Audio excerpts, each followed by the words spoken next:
Welcome back to Danish Warsi blogs. यहाँ पे आपको मिलता है हॉस्पिटैलिटी स्किल्स, गल्फ लाइफस्टाइल और डेली ब्लॉग्स, जहाँ पे मैं आपको बताता हूँ हॉस्पिटैलिटी से जुड़े हुए हैक्स जो आपको करियर में ग्रोथ ले सके। जो आपको हॉस्पिटैलिटी मैनेजमेंट अगर आप कोर्स कर रहे हैं तो आप इससे थोड़ा नॉलेज लेके अपने करियर में सके और आगे बढ़ सके अपने करियर में। तो पिछले वीडियो में जैसे मैंने आपको बताया था टॉप 5 स्किल्स जो आपको सीखनी चाहिए, मास्टर करनी चाहिए हॉस्पिटैलिटी मैनेजमेंट में अगर आप फूड एंड बेवरेज सर्विस से जुड़े हुए हैं तो। और आज के इस वीडियो में मैं बताऊंगा आपको टॉप 5 मिस्टेक्स जो आप रोजाना करते हैं अपने डेली बेसिस में, जाने अनजाने कहीं ना कहीं आपसे गलती हो जाती है जिससे आपका जो गेस्ट के साथ बॉन्ड है वो टूट जाता है। तो इसे अवॉइड करें। तो आज मैं आपको बताने वाला हूँ टॉप 5 मिस्टेक्स जो आपको अवॉइड करनी चाहिए अपने डेली करियर में और अपने गेस्ट से अच्छी बॉन्डिंग बनानी चाहिए ताकि आप ग्रो सके हर एक दिन और अपने करियर में भी। तो शुरू करते हैं।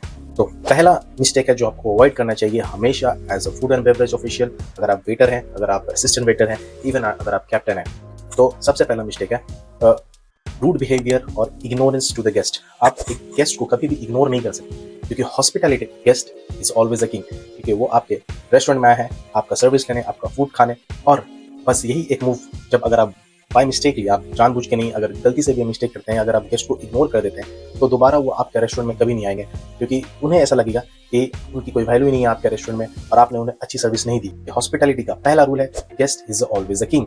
अगर आप गेस्ट को अटेंशन नहीं दोगे, उनकी बातों को ध्यान से नहीं सुनोगे, तो उन्हें ये फील होगा कि आप उन्हें टोटली इग्नोर कर रहे हो, तो उन्हें ऐसा लगेगा कि आप उनकी इंसल्ट कर रहे हो। एक बैड एक्सपीरियंस आपके गेस्ट को दोबारा आपके रेस्टोरेंट में या होटल में आने से रोक देता है क्योंकि उन्हें लगता है कि ये रेस्टोरेंट या ये रेस्टोरेंट के स्टाफ्स या मेंबर्स उन्हें कभी भी अटेंशन नहीं देते और वो मूव कर जाते हैं दूसरे रेस्टोरेंट में। इससे क्या होता है कि आपकी जो पर्सनल करियर ग्रोथ है उन्हें भी लॉस होता है और हॉस्पिटैलिटी मैनेजमेंट अगर होटल में है या रेस्टोरेंट में है तो वहाँ तो गेस्ट आएंगे नहीं, तो उन्हें भी बिजनेस नहीं मिलेगी, तो आपकी ग्रोथ कैसे होगी। तो इग्नोरेंस या रूडनेस आपको टोटली अवॉइड करना चाहिए। गेस्ट के साथ आपको बॉन्ड बनाना चाहिए। अगर गेस्ट आते हैं आपके पास, हाय हेलो वेलकम, उनके बारे में पूछे कैसा रहा उनका दिन, कहाँ से हैं, अगर कोई बाहर से कोई कंट्री से हैं उनके बारे में पूछे, उनके लैंग्वेज के बारे में पूछे या उन जो कंट्री से बिलोंग करते हैं वहाँ का कुछ टेस्ट पूछ ले। इससे क्या होता है कि आपको ब्रेक द आइस करना है। गेस्ट और आपके बीच में जो आइस है उसे ब्रेक या मेल्ट डाउन कर लेंगे। अगर एक बॉन्डिंग बना लेंगे तो 100% अपने करियर में ग्रोथ करेंगे और गेस्ट भी दोबारा आएंगे और आपको वो अच्छी रिव्यूज भी देके जाएंगे। अगर आप गूगल रिव्यूज, ट्रिप एडवाइजर पे जाएंगे तो स्पेशली आपका नाम डाल के जाएंगे कि हाँ ये बंदा इस रेस्टोरेंट में बहुत ही बढ़िया सर्विस देता है और बहुत ही अच्छा बंदा है और आप आए सर्विस लें। पहला मिस्टेक था अवॉइड करें इग्नोरेंस एंड रूडनेस। दूसरा मिस्टेक है ओवर प्रॉमिसिंग। जी हाँ, कभी कभी गेस्ट जब हमारे रेस्टोरेंट में आते हैं या होटल पे आते हैं तो हम as a food and beverage official जब गेस्ट से ऑर्डर लेते हैं और जब ऑर्डर की टाइमिंग उन्हें बताते हैं तो 5 मिनट या 10 मिनट या 15 मिनट, तो उससे क्या होता है कि गेस्ट को एक कॉन्फिडेंस मिलता है कि हाँ ठीक है, आपने 10 मिनट का ऑर्डर, आपने 10 मिनट टाइम लिया और 10 मिनट में खाना आपके पास आ गया या जो भी जूस आ गया या कोई भी ऐसा फूड आप जो सर्व कर रहे हैं वो विद इन टाइम आ गया। लेकिन आप ये नहीं बोल सकते कि हाँ आपने ऑर्डर लिया और 5 मिनट में आपकी ऑर्डर आपके टेबल पे होगी।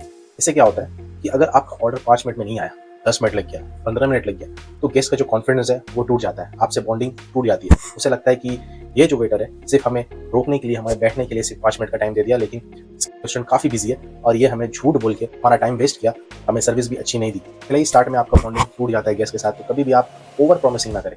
प्रॉमिस करें वही जहाँ पे आप टाइमिंग को आपको लगता है कि इस टाइम में आप उन्हें अच्छी सर्विस दे पाएंगे और गेस्ट से बॉन्ड बना पाएंगे। कभी भी ओवर प्रॉमिस ना करें, ये बहुत ही बड़ी मिस्टेक है क्योंकि हॉस्पिटैलिटी इंडस्ट्री में जो ट्रस्ट है वो सबसे बड़ा करेंसी है। अगर आप गेस्ट के साथ एक ट्रस्ट बना सकते हो तो फिर आपको करियर में ग्रो करने से कोई नहीं रोक सकता और आपके जो गेस्ट है वो दोबारा आपके पास आएंगे।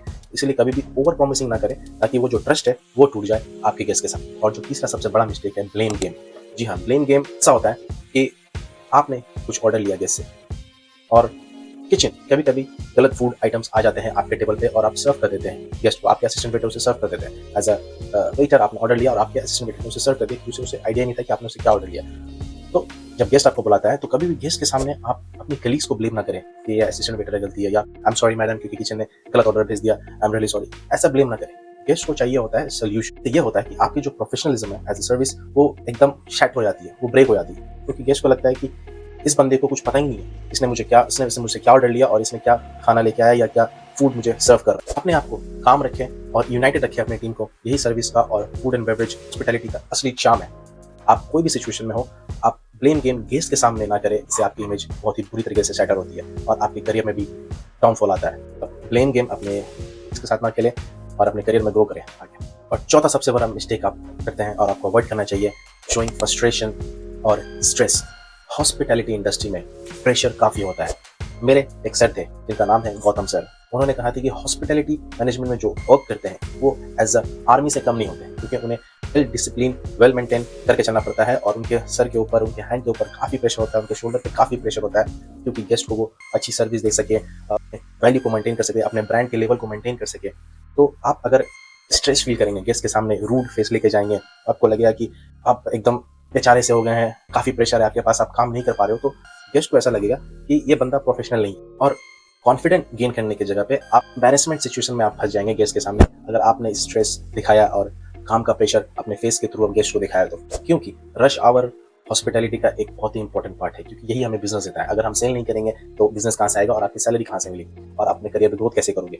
लेकिन अगर आप गेस्ट को अपना फ्रस्ट्रेशन और स्ट्रेस दिखा दोगे तो उन्हें लगेगा कि ये बंदा हैंडल नहीं कर पा रहा है प्रेशर, और हम जिस रेस्टोरेंट में सर्विस लेने आए ये प्रोफेशनल नहीं है। तो कभी भी आप अपने आप को स्ट्रेस मोमेंट में गेस्ट के सामने फील ना कराएं, हमेशा चेहरे पे स्माइल रखें। Plastic smile is a perfect smile in hospitality industry. चाहे कुछ भी हो जाए, स्माइल आपको अपने करियर में बहुत हाई लेवल तक लेके जाता है, चाहे सिचुएशन जो भी हो। और जो प्रो वेटर होते हैं, प्रो सर्विस मैन होते हैं, वो बिल्कुल हमेशा काम रहते हैं अपने सर्विस में और स्माइल करते रहते हैं। तो अवॉइड करिए चौथा मिस्टेक, स्ट्रेस और फ्रस्ट्रेशन को। और पांचवा है lack of attention in the details. इसका मतलब क्या है?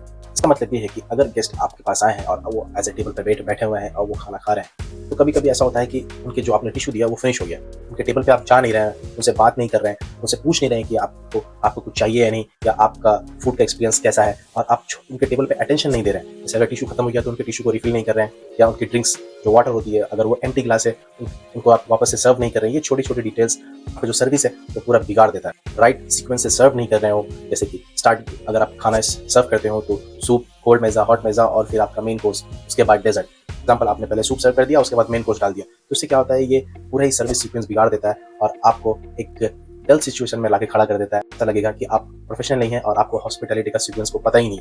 और ये छोटी डिटेल्स आपके करियर को भी बहुत इफेक्ट करती है, सर्विस में भी इफेक्ट आती है और बिजनेस में भी, क्योंकि गेस्ट दोबारा रेस्टोरेंट में वापस नहीं आते। और चेक करें हमेशा टेबल क्लीन है कि नहीं। फॉर एग्जाम्पल, गेस्ट अगर खाना खत्म कर चुके हैं तो उनके प्लेट को क्लीन करना, उनके जो लेफ्ट ओवर फूड है उन्हें हटा देना, एरिया को क्लीन कर लेना, पूछना कि एवरीथिंग इज ओके और नो, और उनका एक्सपीरियंस कैसा रहा। ये छोटी छोटी डिटेल्स आपको आपके करियर में भी आगे बढ़ाती है और सर्विस में भी आपको थम्स अप 5 स्टार देके जाती है। और गेस्ट आपको दोबारा आके आपके नाम लेके पूछते हैं। एग्जाम्पल, आपका नाम राजेश है तो वेयर इज द राजेश, मैं उन्हें ही सही सर्विस लेना पसंद करूंगा और वो कहाँ है। तो ये आपके ब्रांड वैल्यू को भी आगे बढ़ाती है, पर्सनल ग्रोथ को भी आगे बढ़ाती है। इसी डिटेल, लैक ऑफ अटेंशन को आप अपने सर्विस में जोड़ लें, अपने सर्विस करियर में उसे डेली लाइफ में यूज करें और देखें कि आपको कितना बेनिफिट मिलता है गेस्ट के साथ, और अपने करियर में भी आप आगे बढ़ते हैं। ये छोटी सी टॉप 5 मिस्टेक अगर आप अवॉइड कर लेते हो तो आप अपने करियर में भी आगे बढ़ते हो।